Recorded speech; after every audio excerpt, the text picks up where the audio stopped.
ஐந்து கரத்தனை யானை முகத்தினை இந்தின் இளம்பெறை போலும் ஈற்றனை நந்தி மகந்தனை ஞானக் கொழுந்தினை புந்தியில் வைத்தடி போற்றுகின்றேனே. வணக்கம். நம்ம பிறந்த நாள் கொண்டாடுறதுல ஒரு சின்ன கன்ஃபியூஷன்ஸில் இருப்பாங்க சிலர். அதாவது பிறந்த நாள் அப்படிங்கிறது நைட்டு 12 மணிக்கு மேலே போயிடுச்சுன்னா ஆங்கில முறைப்படி அடுத்த நாளுக்கு மாறிடுது. அப்படிங்கிறதுனால பொதுவாகவே ஜென்ரலாக எல்லாரும் எடுத்துக்கிறதுங்கிறது இப்போ 1ஆம் தேதி நைட்டு 12 மணிக்கு மேலே அடுத்து 2ஆம் தேதி அதிகாலையில் ஒரு 12:01 12:02 அல்லது 1 மணி 2 மணி அந்த மாதிரி டயத்தில் அதாவது 1ஆம் தேதி நைட்டு விடிஞ்சா 2ஆம் தேதி அதிகாலையில் பிறந்த நாள் வருது. அப்படிங்கிற பட்சத்தில் பிறந்த நாள் கொண்டாடுறது எதை வச்சு கொண்டாடணும், அல்லது ஜாதகம் கணிக்கிறதுக்கு எந்த டேட்டை வச்சு கணிக்கிறது, அவங்க பிறந்த கிழமை என்ன கிழமையாக இருக்கும் அப்படிங்கிறதுல நிறைய பேர்த்துக்கு ஒரு குழப்பம் இருக்குது.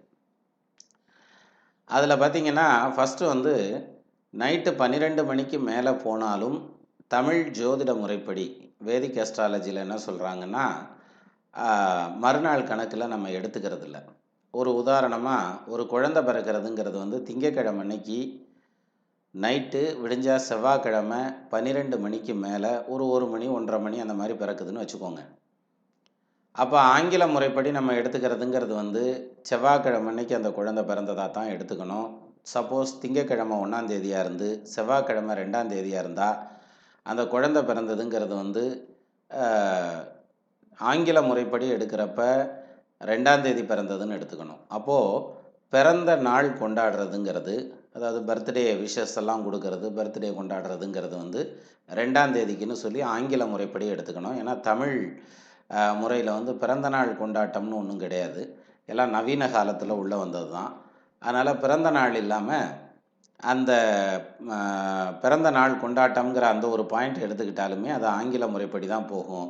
அப்போ 1ஆம் தேதி நைட்டு விடிஞ்சா 2ஆம் தேதி காலையில் அந்த அதிகாலையில் அந்த குழந்தை பிறந்திருந்தா பிறந்த நாள் கொண்டாடுறதுங்கிறது 2ஆம் தேதி எடுத்துக்கிறதுங்கிறது முறையான ஒரு வழி. அது மட்டும் இல்லாமல் நியூமராலஜி பண்ணுறாங்க இல்லைங்களா, எண்கணித ஜோதிடம் பண்ணுறவங்களும் அந்த 12 மணிக்கு மேலே போயிட்டதுங்கிறதுனால 2ஆம் தேதிங்கிறது தான் கணக்கில் எடுத்துக்குவாங்க.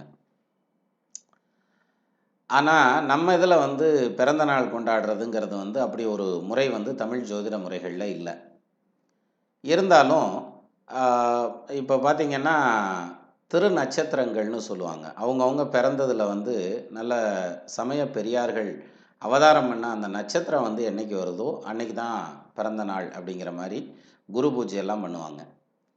இதே இது அவங்க மறையிறாங்கங்கிற பட்சத்தில் அவங்க மறையிற திதி என்ன திதியோ அந்த திதிக்கு தான் சுவாமி கும்பிடுவாங்கங்கிற ஒரு முறை இருக்குது. அப்போ மறைவை நோக்கி போகிறப்ப திதியும் உதயத்தை நோக்கி வர்றப்ப நட்சத்திரத்தையும் கணக்கில் எடுத்துக்கிறாங்களே தவிர பிறந்த நாள் அப்படிங்கிற அந்த ஒரு மெத்தடுங்கிறது நம்ம தமிழ் ஜோதிட முறைகளில் அவ்வளவா இல்லை. அப்போ நவீன காலத்தில் நிறையா புகுத்திருக்கலாம், அது தனி.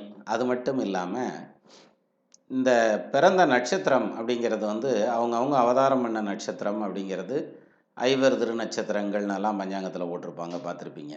ஸோ இந்த நட்சத்திரங்களில் இப்போ ஒரு எடுத்துக்காட்டாக மார்கழி மாதத்தில் உத்திர நட்சத்திரத்தில் பிறந்திருக்காங்க. அப்படிங்கிற அந்த மார்கழி மாதம் உத்திர நட்சத்திரத்தன்னைக்கு கோவிலில் போய் வழிபாடு பண்ணுறது ரொம்ப சிறப்பு. பட் நம்ம நவீன காலமாக வந்துட்டதுனாலையும் கணக்கீடுகளுக்கு எளிதாக இருக்கும். என்னென்னா நட்சத்திரம் பார்க்குறதுனா அதுக்கு ஒரு ஜோசியரை போய் பார்த்து இந்த நட்சத்திரம் என்றைக்கு வருதுன்னு கேட்குறதுங்கிறத விட இந்த தேதியில் நான் பிறந்தேன்னு சொல்லி பிறந்தநாள் கொண்டாடுறதுங்கிறது ரொம்ப எளிமையான வழி. அதை தான் இப்போ நம்ம எல்லோரும் பண்ணிகிட்ருக்கோம். அந்த வகையில் அந்த பிறந்த நாள் அப்படிங்கிற அந்த நாள் ஆங்கில முறைப்படி எடுத்துக்கிறதுங்கிறது முறையான ஒரு வழி. அதே சமயத்தில் ஜோதிடம் அப்படின்னு வர்றப்ப, அதாவது ஜாதகம் கணிக்கிறப்ப நைட்டு 12 மணிக்கு மேலே போயிட்டாலும் அந்த நாள் கால்குலேஷன்லேயே தான் இருப்பாங்க. நான் இப்போ எடுத்துக்காட்டாக சொன்னதில் திங்கக்கிழமை அன்னைக்கு ஒரு குழந்தை திங்கக்கிழமை நைட்டு பிறக்குது, விடிஞ்சா செவ்வாய்க்கிழமை ஒரு 12 மணிக்கு மேலே, அதாவது அதிகாலையில் 1 மணி 2 மணிக்கு 3 மணிக்கு அந்த குழந்தை பிறக்குது அப்படின்னா அது திங்கக்கிழமையில தான் சேருமே தவிர செவ்வாய்க்கிழமையில் ஜோதிட முறைப்படி சேராது. அதுவும் தமிழ் வேத ஜோதிடங்களில் அந்த மாதிரி இல்லை. ஏன் நம்ம நாள் கணக்கே எடுத்துக்கிறோம்னா நம்ம ஒரு நாளைக்கு 60 நாழிகையாக பிரித்து வச்சுருக்கோம். 24 மணி நேரம் அப்படிங்கிறதோட வேல்யூவை விட 60 நாழிகைங்கிறதனுடைய வேல்யூ வந்து ரொம்ப ஜாஸ்தி. எந்த விதத்தில்? இப்போ நம்ம ஒரு செகண்டுக்கு வந்து எத்தனை ஒரு நிமிஷத்துக்கு எத்தனை செகண்டு கணக்கிடுறோம்? 60ங்கிறது தான் கணக்கிடுறோம். அப்போது ஏதோ ஒரு காலத்தில் எழுதி வச்ச அந்த வாசகம் வந்து இன்றைக்கி வரைக்கும் நம்மளால் மாற்ற முடியாமல் நவீன கருவிகள் வாட்செல்லாம் வந்தால் கூட அந்த வாட்சுக்குள்ளேயும் அந்த 60 தான் வச்சு நம்ம கணக்கில் எடுத்துக்கிறோம். ஸோ அந்த வகையில் இந்த 60 அப்படிங்கிறது வந்து ஒரு முழு நாளினுடைய மொத்த நாழிகை அளவு வந்து 60 நாழிகை.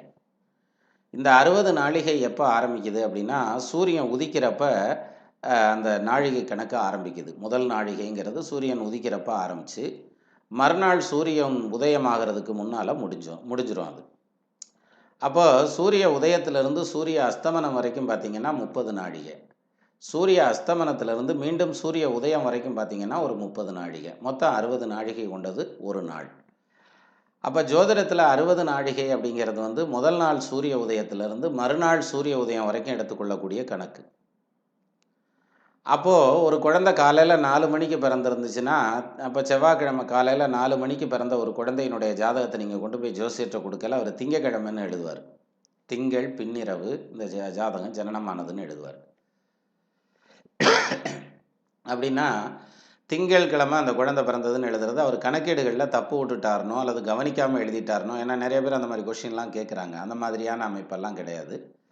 ஆக்சுவலாக அவர் இன்னும் சொல்லணுன்னா அவர் ரொம்ப கரெக்டாக எழுதியிருக்காருன்னு அர்த்தம். எது திங்கக்கிழமைன்னு சொல்லி நாள் போட்டு கணக்கு எழுதினா மட்டும்தான் ஜாதகம் கரெக்டாக வரும். ஏன்னா அந்த திங்கக்கிழமை என்ன நட்சத்திரம் இருந்ததோ அந்த நட்சத்திரத்தில் உதயாதி நாழிகையில், அதாவது பிறந்த நேரம் சூரிய உதயத்திலேருந்து பிறந்த நேரம் வரைக்கும் எத்தனை நாழிகை போயிருக்கோ அதை கழிச்சிட்டு மீண்டும் அந்த நட்சத்திரம் இருந்தால் அதே நட்சத்திரம், இல்லைன்னா அதுக்கு அடுத்த நட்சத்திரத்தை கணக்கெடுக்கணும்னு ஒரு முறை இருக்குது.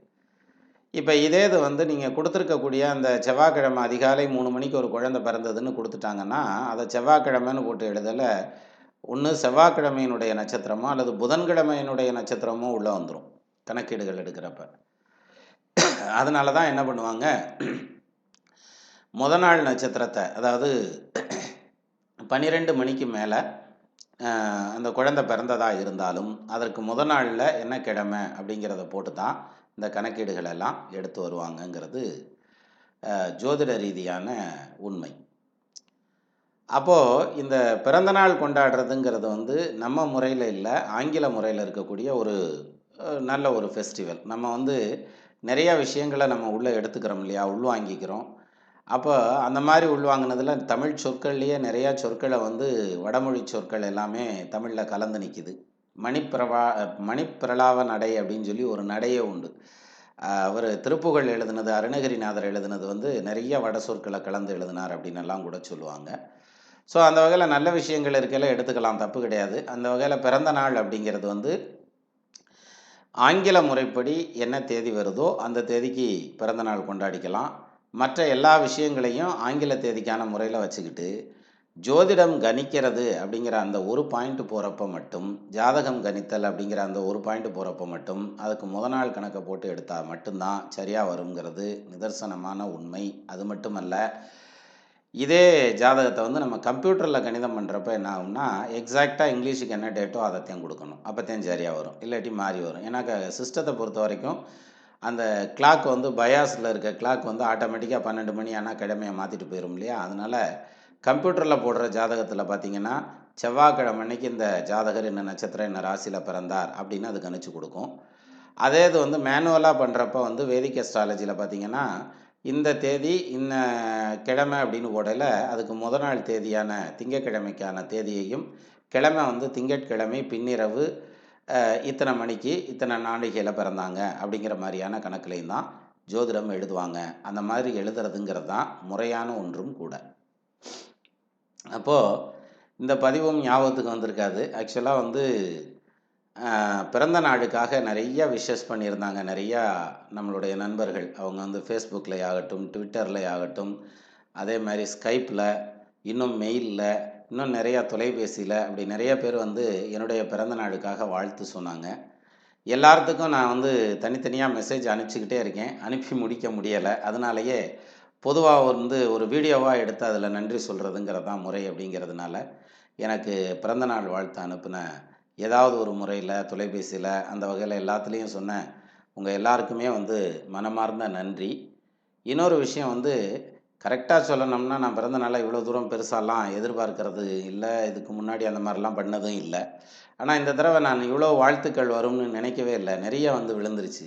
எல்லாத்துக்கும் பதில் சொல்லணும்னு பார்க்கல, பதில் சொல்ல முடியலை. அதனால இதற்கு நன்றி சொன்னதாகவும் இருக்கட்டும், அதே சமயத்தில் அந்த பதிவு வந்து ஒரு வகையில் பிரயோஜனமாகவும் இருக்கட்டும்ங்கிறதுக்காக கொடுக்கப்பட்ட பதிவு தான் இந்த பதிவு. அந்த வகையில் தொலைபேசி வாயிலாகவும், ட்விட்டர் வாயிலாகவும், ஃபேஸ்புக் வாயிலாகவும், இன்னும் நிறையா முறைகளில் இணையத்தின் வழியாகவும், அப்புறம் நம்ம வெப்சைட் இருக்கு இல்லையா, வெப்சைட்டின் வழியாகவும் நிறையா வாழ்த்துக்கள் எல்லாம் வந்தது. வாழ்த்து சொன்ன அத்தனை நல்ல உள்ளங்களுக்கும் நன்றி. உங்களுடைய வாழ்க்கை மேலும் மேலும் சிறந்து வாழணும்னு நானும் வேண்டிக்கிறேன். அப்போ உங்கள் குடும்பங்கள் எல்லாம் ஆள் போல் தழைதழைத்து, அருகது போல் வேரூன்றி, மூங்கில் போல் கிளை கிளைத்து, முதியாமல் வாழ்ந்திருக்க வாழ்க என வாழ்த்தி அமைகிறேன். வணக்கம்.